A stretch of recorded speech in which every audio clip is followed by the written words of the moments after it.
Bonjour à tous, c'est Dan pour Planète Marvel. Aujourd'hui, nous allons parler de l'avenir de Venom et du Sony Universe. Le Sony Universe a-t-il encore un avenir? Techniquement, oui, avec la sortie prochaine de Kraven le Chasseur le 18 décembre 2024. Mais avec Venom 3, il est possible que la franchise centrée sur les méchants de l'Homme Araignée ait perdu sa seule poule aux œufs d'or.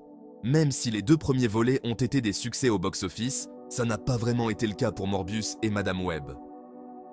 Cet univers existe indépendamment du Marvel Cinematic Universe.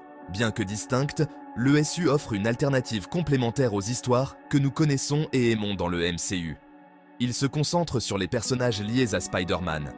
Tom Hardy et la réalisatrice Kelly Marcel avaient affirmé très tôt que The Last Dance serait le dernier opus de la trilogie. Pour autant, les enjeux du long métrage et ses scènes post-génériques voudraient nous faire croire qu'un avenir est encore possible.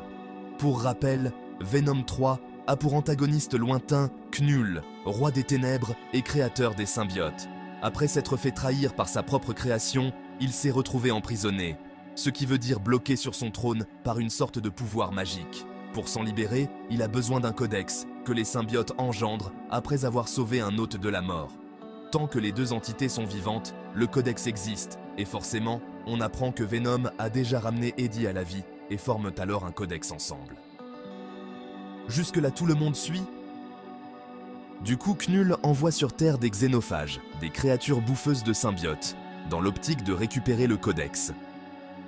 Tout ce beau monde se retrouve dans la zone 51, lieu où sont enfermés tous les symbiotes capturés par les humains à des fins d'expérimentation.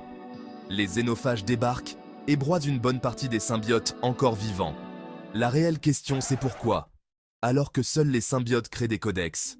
Bref, Venom décide alors de sauver Eddie et se sacrifie en emportant les xénophages jusqu'à une cuve d'acide. Oui, d'acide. Venom 3 a quand même deux scènes post-génériques. La première remontre Knull, qui se permet une réplique sentencieuse. « Votre champion est tombé. Le roi en noir s'est réveillé. Votre monde va brûler, et vous allez regarder. » Pour promettre son retour façon Thanos. Mais maintenant que le codex est détruit, on se demande bien comment il va pouvoir se libérer de sa prison.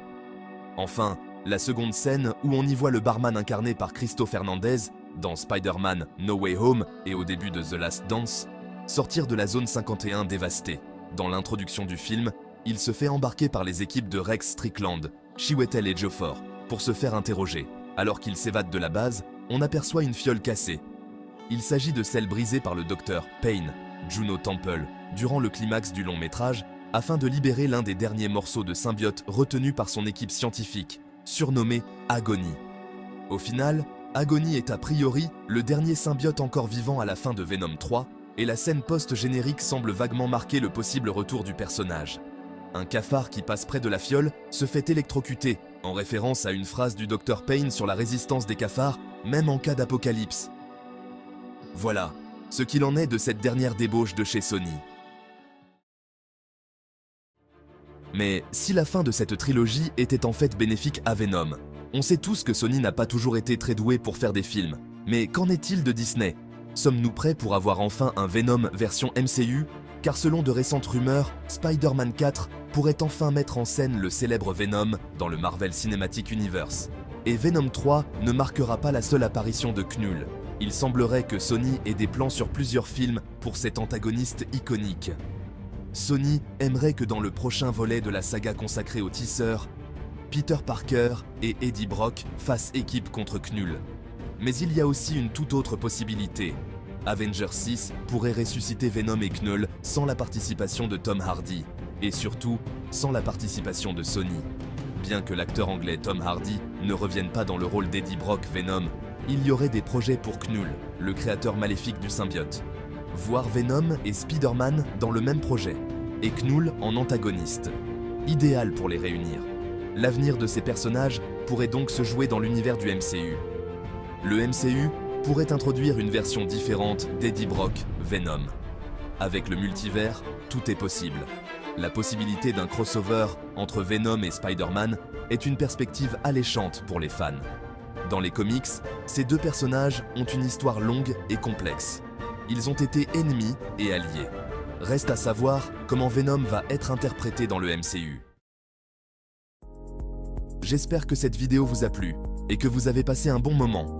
Une vidéo sur les différents symbiotes dans les comics va arriver. Restez à l'affût et n'hésitez pas à liker, commenter et à vous abonner. C'était Dan pour Planète Marvel.